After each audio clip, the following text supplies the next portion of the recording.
This is the story of a man named Stanley. Stanley worked for a company in a big building where he was employee number 427. Employee number 427's job was simple. He sat at his desk in room 427 and he pushed buttons on a keyboard. Orders came to him through a monitor on his desk, telling him what buttons to push, how long to push them, and in what order. This is what employee 427 did every day of every month of every year. And although others might have considered it soul-rending, Stanley relished every moment that the orders came in, as though he had been made exactly for this job. And Stanley was happy. And then one day, something very peculiar happened. Something that would forever change Stanley. Something he would never quite forget. He had been at his desk for nearly an hour when he realized that not one single order had arrived on the monitor for him to follow. No one had showed up to give him instructions, call a meeting, or even say hi. Never in all his years at the company had this happened, this complete isolation. Something was very clearly wrong. Shocked, frozen solid, Stanley found himself unable to move for the longest time. But as he came to his wits and regained his senses, he got up from his desk and stepped out of his office.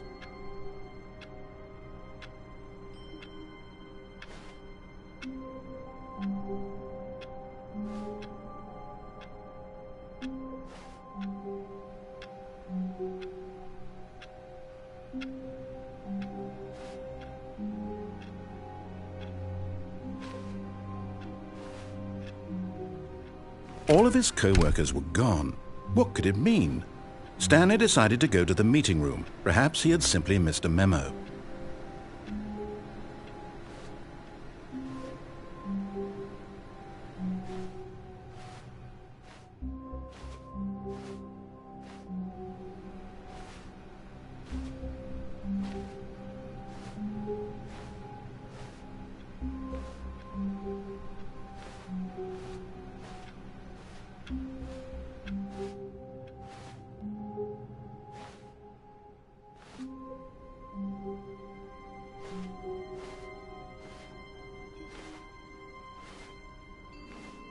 When Stanley came to a set of 2 open doors, he entered the door on his left.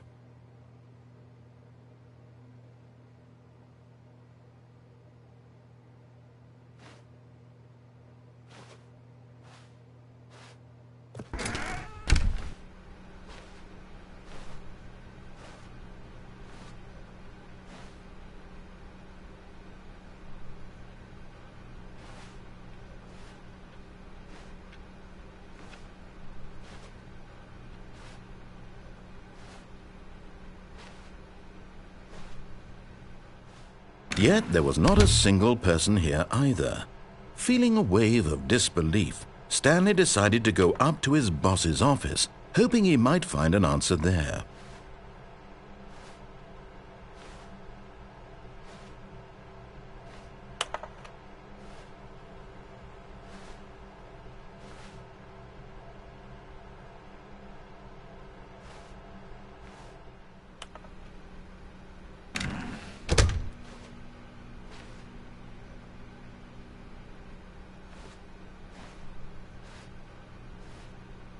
Coming to a staircase, Stanley walked upstairs to his boss's office.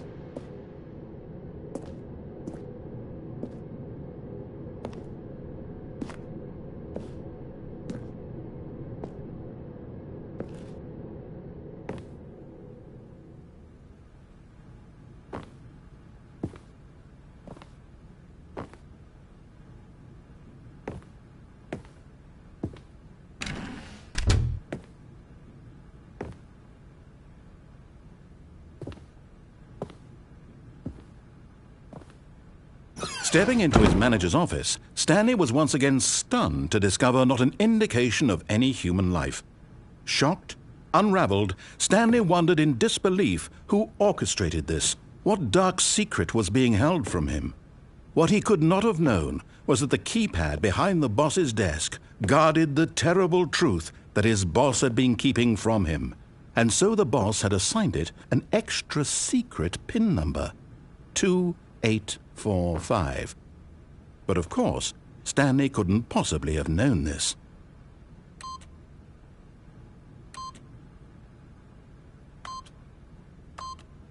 Yet incredibly, by simply pushing random buttons on the keypad, Stanley happened to input the correct code by sheer luck. Amazing. He stepped into the newly opened passageway.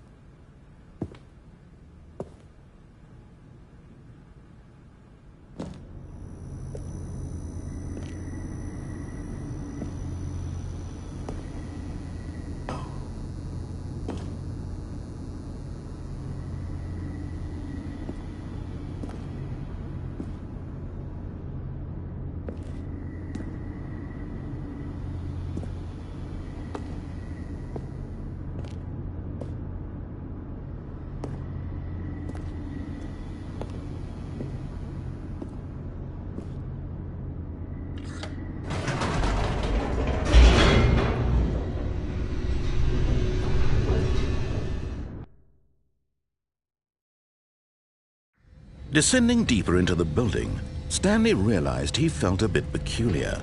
It was a stirring of emotion in his chest, as though he felt more free to think for himself, to question the nature of his job. Why did he feel this now, when for years it had never occurred to him? This question would not go unanswered for long.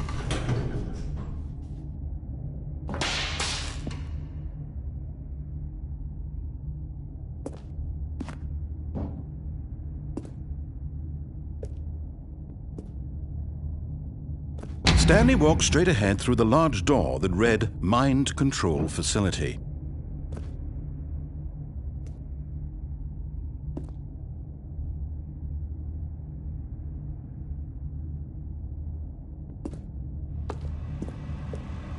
Although this passageway had the word Escape written on it, the truth was that at the end of this hall, Stanley would meet his violent death.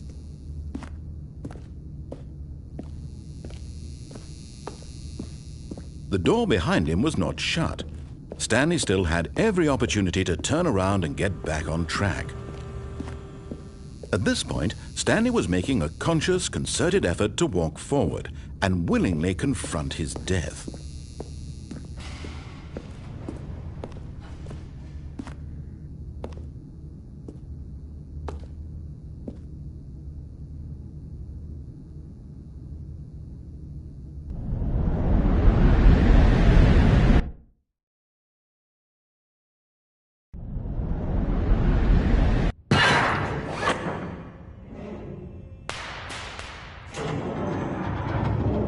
As the machine whirred into motion and Stanley was inched closer and closer to his demise, he reflected that his life had been of no consequence whatsoever.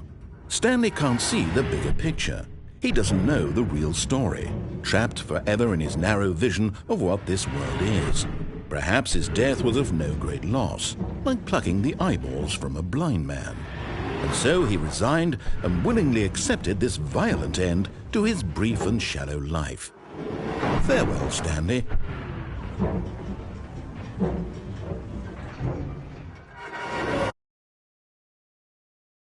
"Farewell, Stanley," cried the narrator, as Stanley was led helplessly into the enormous metal jaws. In a single visceral instant, Stanley was obliterated as the machine crushed every bone in his body, killing him instantly.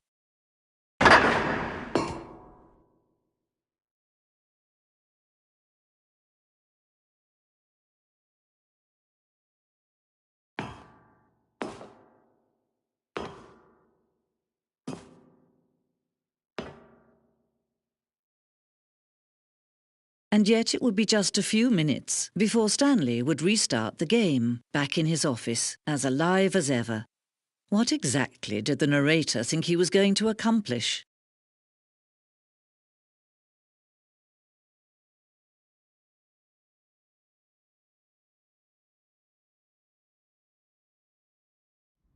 When every path you can walk has been created for you long in advance, Death becomes meaningless, making life the same. Do you see now? Do you see that Stanley was already dead from the moment he hit start?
Oh, look at these two. How they wish to destroy one another.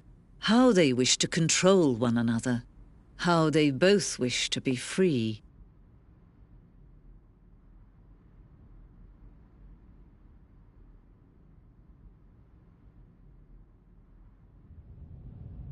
Can you see? Can you see how much they need one another? No, perhaps not. Sometimes these things cannot be seen.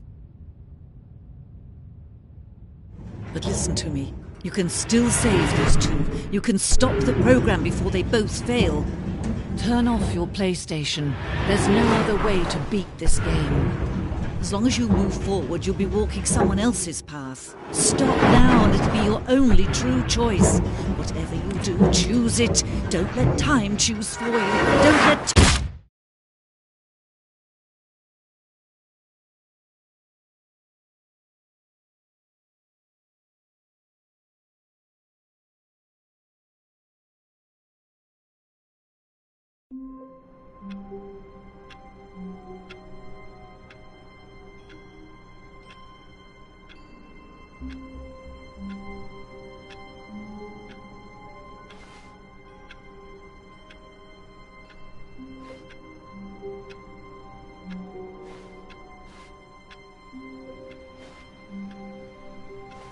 All of his co-workers were gone.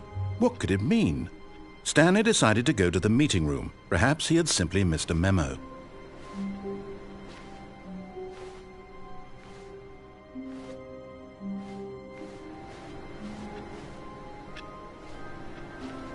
No matter how hard Stanley looked, he couldn't find a trace of his co-workers.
When Stanley came to a set of 2 open doors, he entered the door on his left.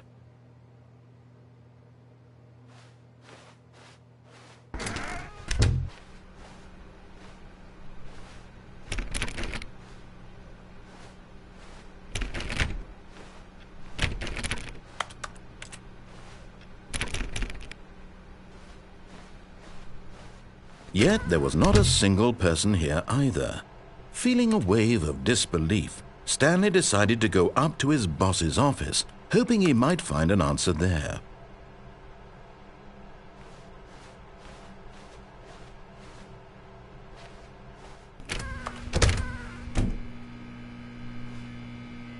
Stanley stepped into the broom closet, but there was nothing here, so he turned around and got back on track.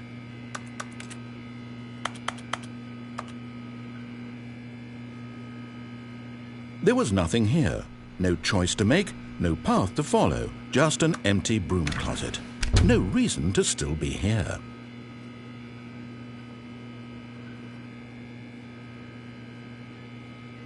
It was baffling that Stanley was still just sitting in the broom closet.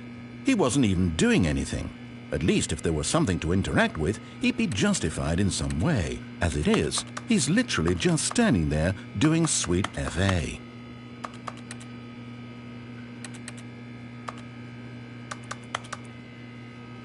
Are you really still in the broom closet?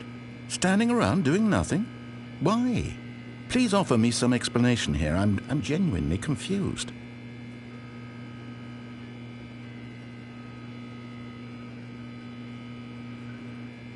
You do realize there's no choice or anything in here, right? If I'd said Stanley walked past the broom closet, at least you would have had a reason for exploring it to find out. But it didn't even occur to me because literally this closet is of absolutely no significance to the story whatsoever. I never would have thought to mention it.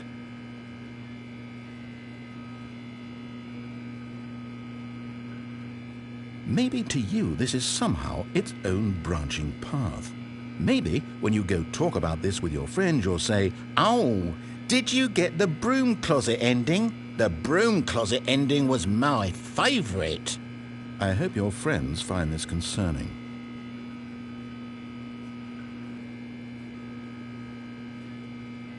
Stanley was fat and ugly and really stupid. He probably only got the job because of a family connection. That's how stupid he is. That or with drug money. Also, Stanley is addicted to drugs and hookers.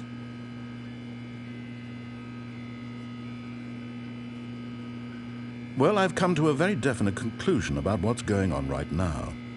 You're dead.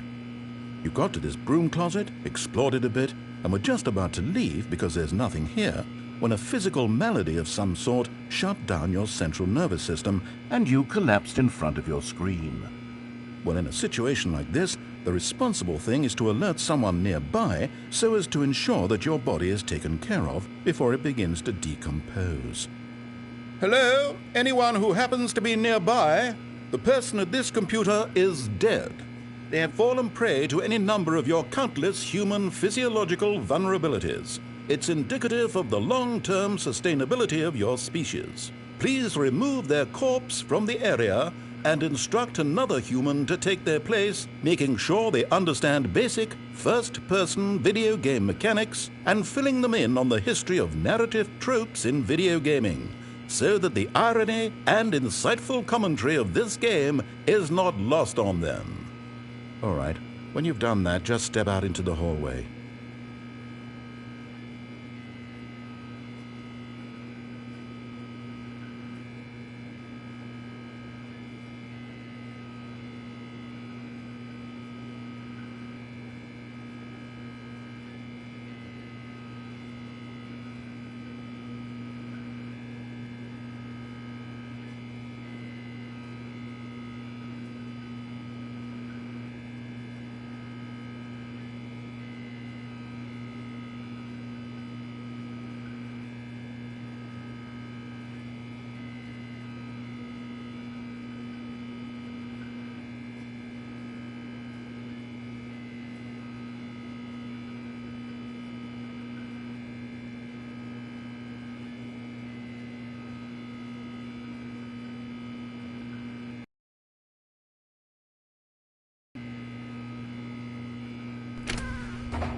Ah, second player. It's good to have you on board. I guarantee you can't do any worse than the person who came before you. You too? Unbelievable. I'm at the mercy of an entire species of invalids. Perhaps there's a monkey nearby you can hand the controls to. A fish? Fungus? Look, you can hammer out the details. I'm not particularly picky. I'll just be waiting for when you're ready to pick up the story again.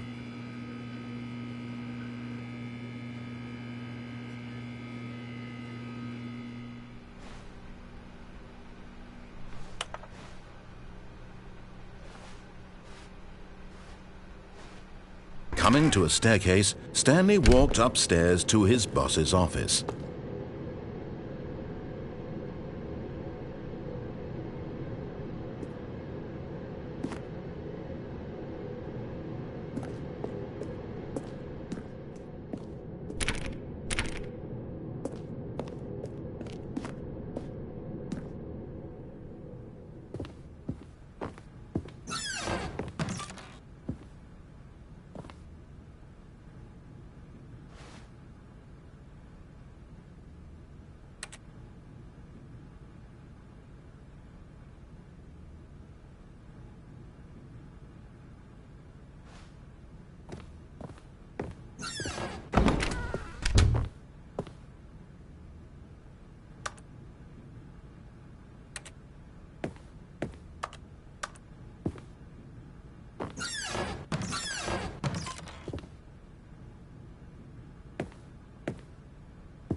Stepping into his manager's office, Stanley was once again stunned to discover not an indication of any human life. What could it mean? Stanley wondered aloud to nobody. He began wildly tearing through papers on the boss's desk, pulling books off the shelf, looking behind paintings, desperate for clues to his situation. But his attention was caught by a keypad behind the boss's desk. What could its purpose be? In fact, this keypad guarded the terrible secret that lay buried below his feet. And so the boss had assigned it an extra secret PIN number, 2845. But of course, Stanley couldn't possibly have known this.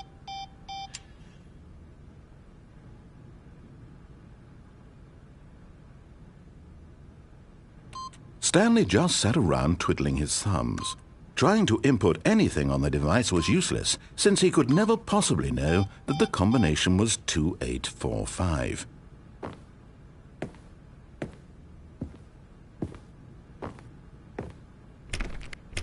"2845.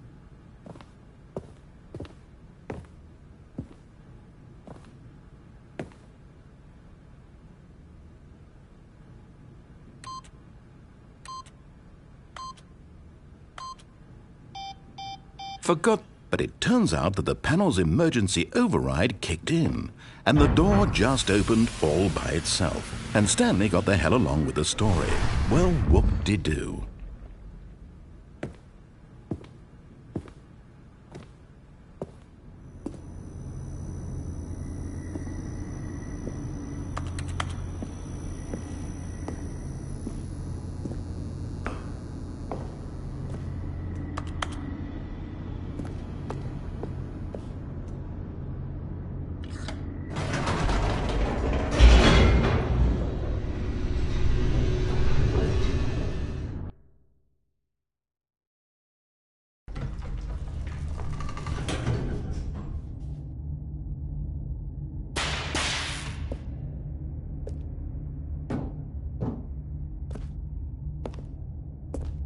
Stanley walked straight ahead through the large door that read Mind Control Facility. Although this passageway had the word Escape written on it, the truth was that at the end of this hall, Stanley would meet his violent death. The door behind him was not shut. Stanley still had every opportunity to turn around and get back on track. At this point, Stanley was making a conscious, concerted effort to walk forward and willingly confront his death.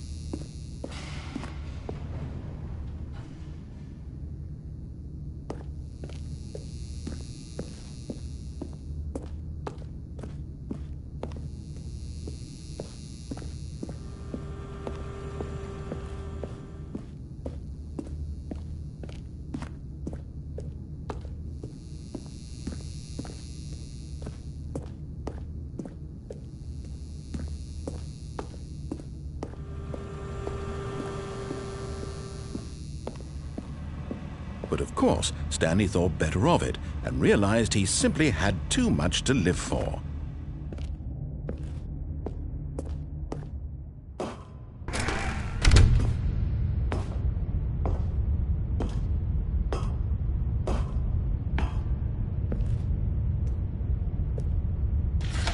The lights rose on an enormous room packed with television screens. What horrible secret did this place hold? Stanley thought to himself. Did he have the strength to find out?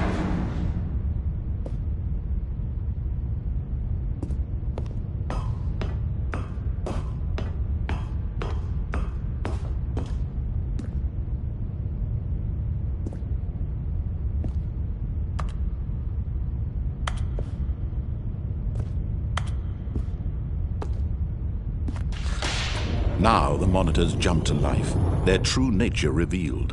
Each bore the number of an employee in the building, Stanley's co-workers.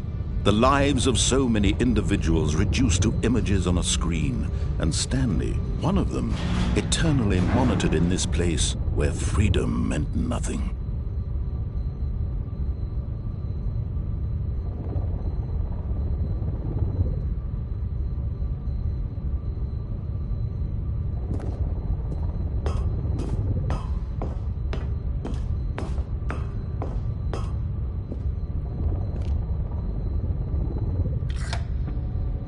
This mind control facility, it was too horrible to believe. It couldn't be true.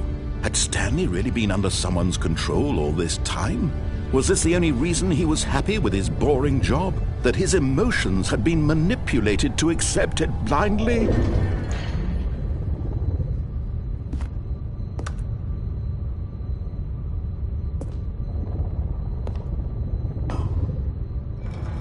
No, he refused to believe it. He couldn't accept it. His own life in someone else's control? Never! It was unthinkable, wasn't it? Was it even possible? Had he truly spent his entire life utterly blind to the world? But here was the proof. The heart of the operation. Controls labeled with emotions. Happy, or sad, or content. Walking, eating, working. All of it monitored and commanded from this very place. And as the cold reality machinery would never again exert its terrible power over another human life, for he would dismantle the controls once and for all.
And when at last he found the source of the room's power, he knew it was his duty, his obligation, to put an end to this horrible place and to everything it stood for.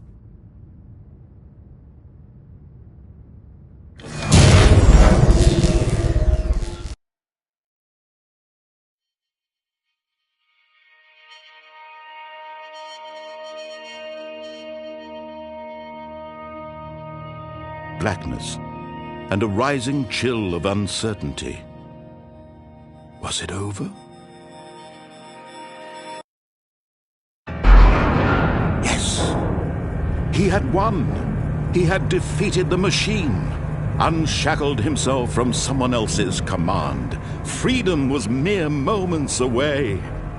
And yet, even as the immense door slowly opened, Stanley reflected on how had he been freed from the machine's grasp?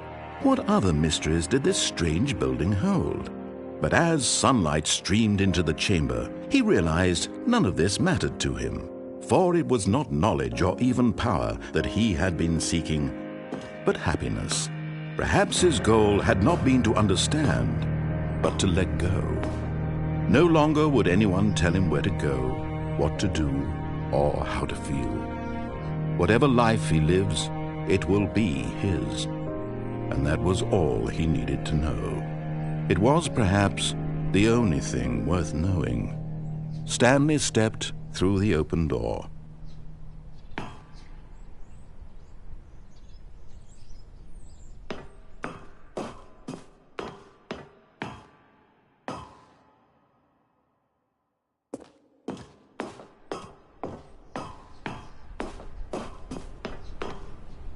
Stanley felt the cool breeze upon his skin, the feeling of liberation, the immense possibility of the new path before him. This was exactly the way, right now, that things were meant to happen. And Stanley was happy.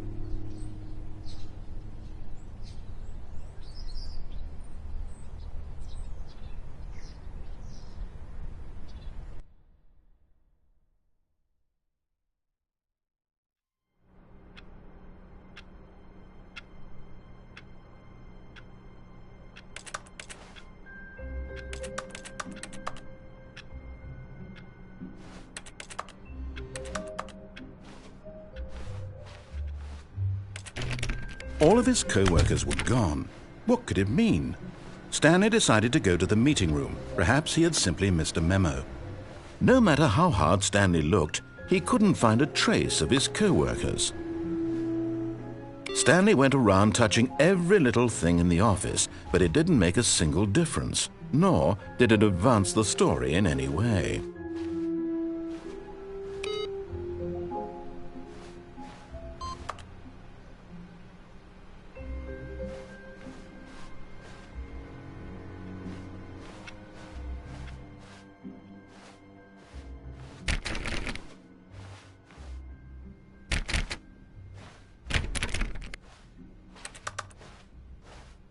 When Stanley came to a set of 2 open doors, he entered the door on his left.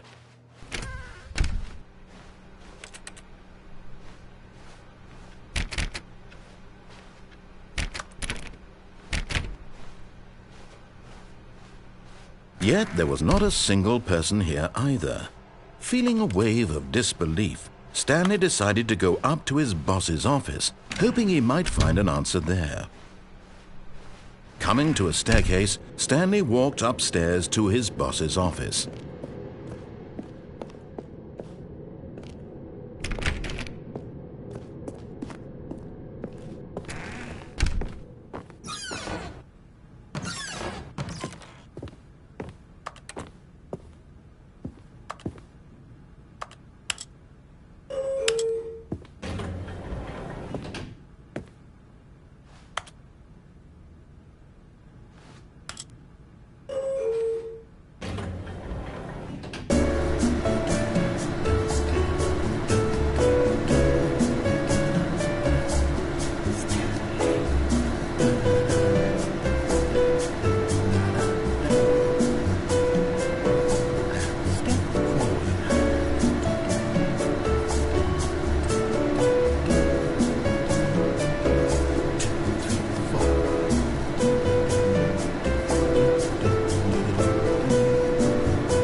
The moment he entered his manager's office, Stanley froze in his tracks. Not a living soul anywhere. Could he really be all alone? This was too much for Stanley to take. Too much for any man to take. He fell to his knees, bursting into half moans, half sobs, the guttural retching of life from a man denied any hope, any reason to keep going. Here on the floor he lay prone, paralyzed by fear for nearly a full hour. But when at last he began to move about and survey the situation, he found a keypad behind the boss's desk. What could it mean? Was it a sign of hope for Stanley's future? Alas, it was not. For although this keypad guarded the terrible secret of Stanley's past, it had been assigned a 4-digit code so devious and so random that no man could ever hope to guess it. 2845. Statistically, nearly impossible to guess blindly, ever.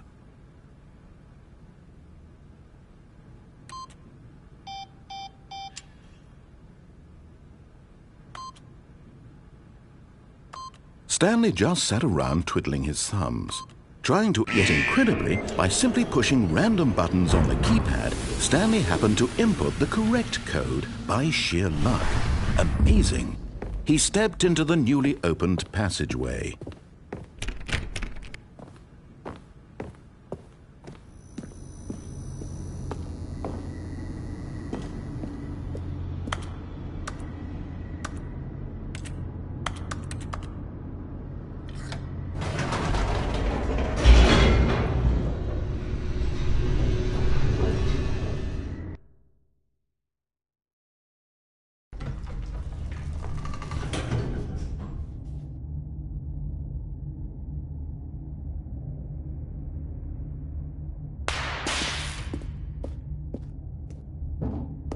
Stanley walked straight ahead through the large door that read Mind Control Facility.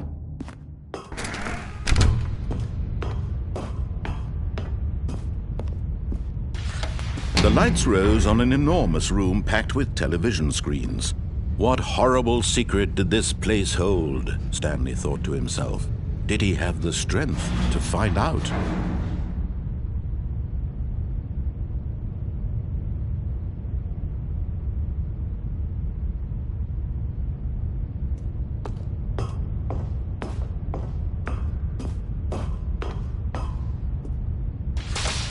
Now the monitors jumped to life, their true nature revealed.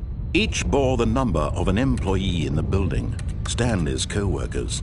The lives of so many individuals reduced to images on a screen, and Stanley, one of them, eternally monitored in this place where freedom meant nothing.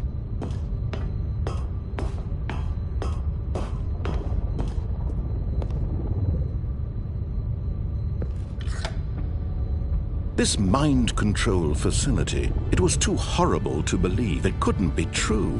Had Stanley really been under someone's control all this time? Was this the only reason he was happy with his boring job? That his emotions had been manipulated to accept it blindly? No, he refused to believe it. He couldn't accept it. His own life in someone else's control? Never! It was unthinkable. Wasn't it? Was it even possible? Had he truly spent his entire life utterly blind to the world? But here was the proof. The heart of the operation. Controls labeled with emotions. Happy, or sad, or content. Walking, eating, working. All of it monitored and commanded from this very place. And as the cold reality of his past began to sink in, Stanley decided that this machinery would never again exert its terrible power over another human life. For he would dismantle the controls once and for all. Oh, Stanley, you didn't just activate the controls, did you? After they kept you enslaved all these years, you go and you try to take control of the machine for yourself. Is that what you wanted? Control? Oh, Stanley, I applaud your effort, I really do. But you need to understand, there's only so much that machine can do. You were supposed to let it go, turn the controls off, and leave. If you want to throw my story off track, you're going to have to do much better than that. I'm afraid you don't have nearly the power you think you do. For example, and I believe you'll find this pertinent, Stanley suddenly realized he had just initiated the network's emergency detonation system. In the event that this machine is activated without proper DNA identification, nuclear detonators are said to explode, eliminating the entire complex. How long until detonation then? Let's say, 2 minutes. Now this is making things a little more fun, isn't it, Stanley? It's your time to shine. You are the star. It's your story now. Shape it to your heart's desires. Oh, this is much better than what I had in mind. What a shame we have so little time left to enjoy it. Mere moments until the bomb goes off. But what precious moments each one of them is. More time to talk about you, about me, where we're going, what all this means. I barely know where to start. What's that? You'd like to know where your co-workers are? A moment of solace before you're obliterated? All right, I'm in a good mood. You're gonna die anyway. I'll tell you exactly what happened to them. I erased them. I turned off the machine. I set you free. Of course, that was merely in this instance of the story. Sometimes when I tell it, I simply let you sit there in your office forever, pushing buttons endlessly and then dying alone. Other times, I let the office sink into the ground, swallowing everyone inside, or I let it burn to a crisp. I have to say this, though, this version of events has been rather amusing. Watching you try to make sense of everything and take back the control wrested away from you, it's quite rich. I almost hate to see it go. But I'm sure whatever I come up with on the next go-around will be even better. My goodness, only 34 seconds left. But I'm enjoying this so much. You know what? To hell with it. I'm going to put some extra time on the clock. Why not? These are precious additional seconds, Stanley. Time doesn't grow on trees. Oh dear me, what's the matter, Stanley? Is it that you have no idea where you're going or what you're supposed to be doing right now? Or did you just assume when you saw that timer that something in this room was capable of turning it off? I mean, look at you. Running from button to button, screen to screen, clicking on every little thing in this room. These numbered buttons, no, these colored ones, or maybe this big red button, or this door. Everything, anything, something here will save me. Why would you think that, Stanley? That this video game can be beaten? Won? Solved? Do you have any idea what your purpose in this place is? Stanley, you're in for quite a disappointment. But here's a spoiler for you. That timer isn't a catalyst to keep the action moving along. It's just seconds ticking away to your death. You're only still playing instead of watching a cutscene because I want to watch you for every moment that you're powerless. To see you made humble. This is not a challenge. It's a tragedy. You wanted to control this world, that's fine. But I'm going to destroy it first, so you can't. Take a look at the clock, Stanley. That's 30 seconds you have left to struggle. 30 seconds until a big boom and then nothing. No ending here, just you being blown to pieces. Will you cling desperately to your frail life, or will you let it go peacefully? Another choice. Make it count, or don't. It's all the same to me, all a part of the joke. And believe me, I will be laughing at every second of your inevitable life from the moment we fade in until the moment I say, happily ever after.